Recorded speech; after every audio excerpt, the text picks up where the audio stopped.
very special visitor from America. His name is Shivaun, and I'd like to give him a very, very warm welcome. Which part of America he's from, I don't know, and I won't read out his bio. I just let the gentleman come over to the mic and take over the mic for 5 minutes. And I'm quite sure you'll be very, very much entertained. Thank you very much. Give him a very warm welcome, please. Shivaun. So, saying that I'm actually from New York, but I've been living in London for 20 years, and actually visiting here, because I've always considered myself an honorary Irish. And so the poem I'll be doing today is called Changing Times. It's from my book Reflections and Thoughts. Life goes on day after day. The time and the customs slip away. But we can't see the changes from day to day. Who will lead and who will follow? Who will sink and who will climb with the ever-changing times? We know for sure that things will change, but sometimes, though it seems so strange, in my memories of the times that I love best, to help me relieve the emptiness.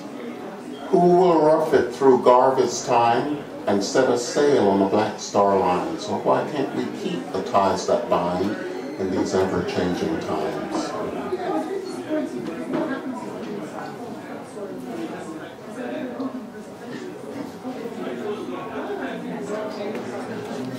I've been here since the beginning of time, and I really won't leave till the end of time. But there are many that have come and gone, and there's not even a trace they were even born. Who will keep a watch along the Nile for what will come with the changing times? They say every man decides his own destiny, but I swear sometimes it don't seem to be. Like how we dream of things before they come to pass, and the beautiful things that just can't last. Did you hear the church bells chimes, caught up in the changing times? Thanks. Shivaun, it is wonderful to have you here. Shivaun is a gifted and inspired author, historian, sociologist, philosopher, poet, artist and musician. He is now available to schools, colleges, universities, prisons, art centres and community groups for mentoring, seminars, performances, interviews, lectures and workshops. Topics include history, social studies, self-improvement, poetry and prose, songs and worldview. It's lovely to have you here, and thank you very much for your contribution.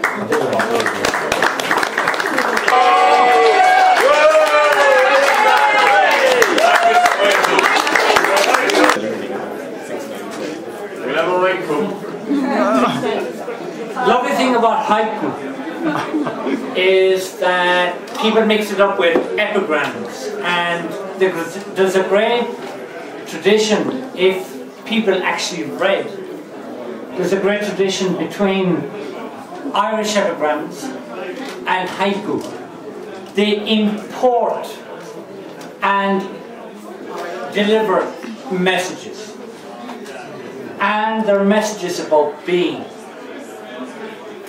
And haiku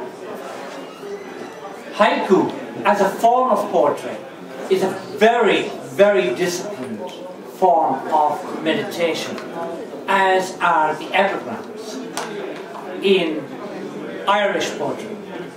And there's a relationship. Laugh. The great thing about faux pas, poor faux pas, is that poor faux pas really doesn't care. And the great thing is, poor faux pas, poor faux pas, in the tavern, has so many glasses on the table, toward which he sits, some half empty, some half full. He cannot remember for the life of him into which he dropped his ash.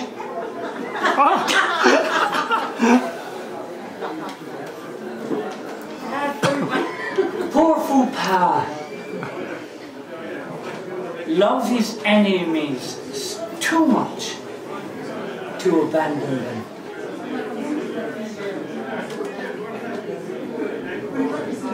Poor faux pas, his friends figure Papa, he is so naive.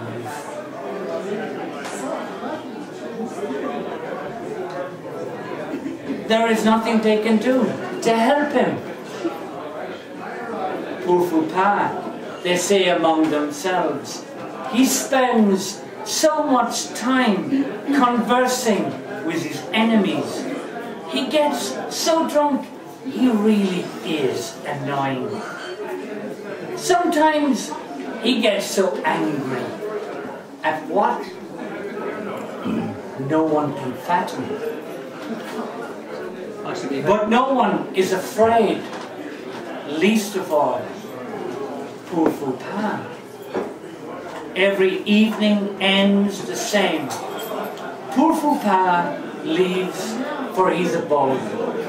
His friends, his enemies do the same.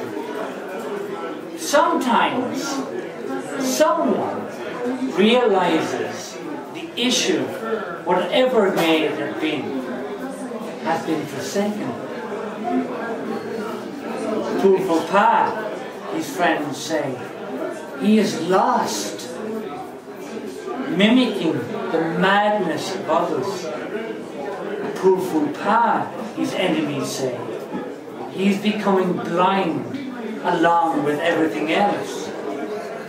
Will he ever understand what is passing? Trying to work out his name at the moment. Poor Papa, his friends say, he has so little wisdom. His enemies say the same. Among themselves they say, what can we do?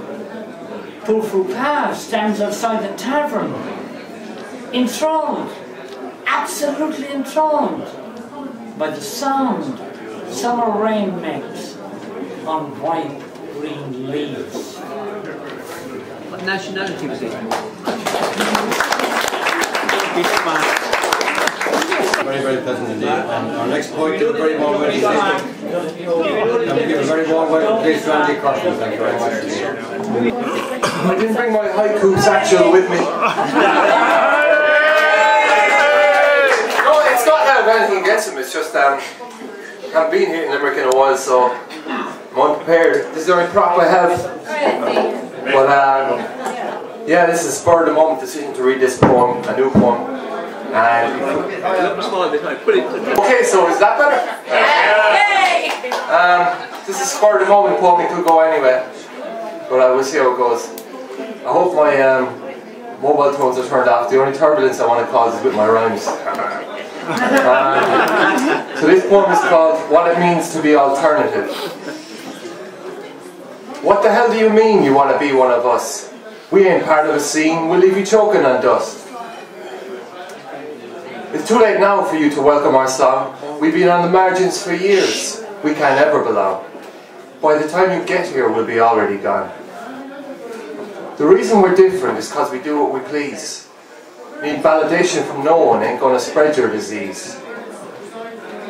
We see right through your paper-thin walls, and we're gonna shred them with adamantine claws. We'll peel back the layers of your orange distress, and take great care in cleaning up them mess. You'll never reach me while you regurgitate rhymes. Ours is a secret history, drawn from heart and soul. We pilfer it skillfully, then deliver it whole. Thanks. We'll have our next poet, it's just the same as our last poet, and to keep up the spirit of the evening, we'll have Christy O'Donnell next. Thank you very much.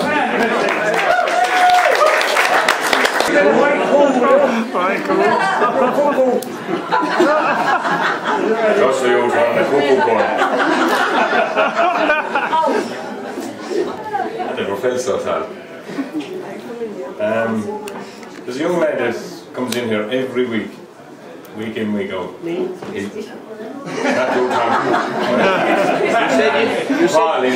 said young.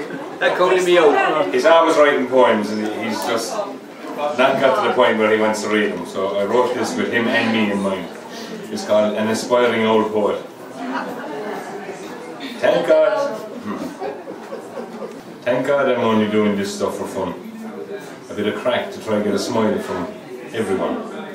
And if along the way I might help anyone, out with some kind of task. Don't be shy, just come up, be brave, simply ask.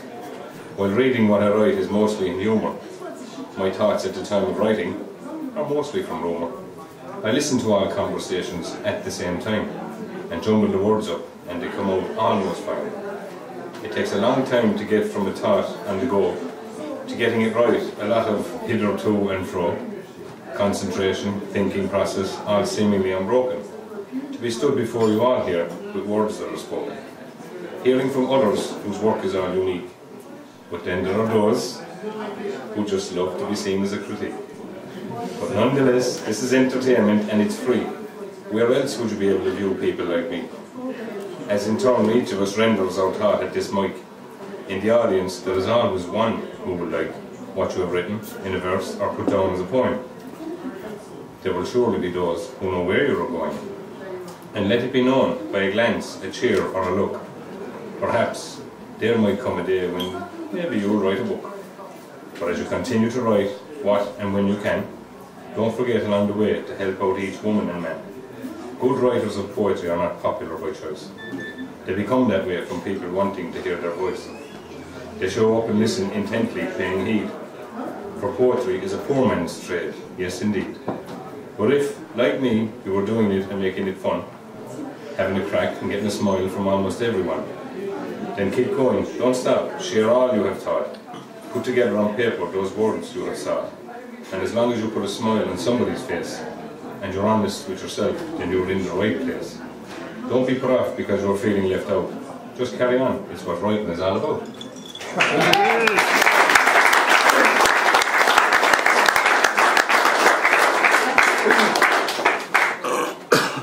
And this is about a friend of mine.